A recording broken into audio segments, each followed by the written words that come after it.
You ask Tiger to solve. This deals with linear equations with one unknown.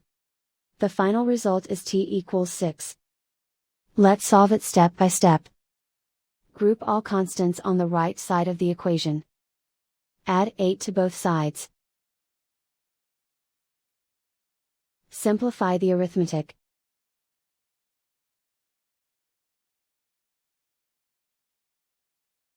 Isolate the t. Multiply both sides by inverse fraction 3/1. Group like terms. Multiply the coefficients. Simplify the fraction. Simplify the arithmetic. And so the final result is t equals 6.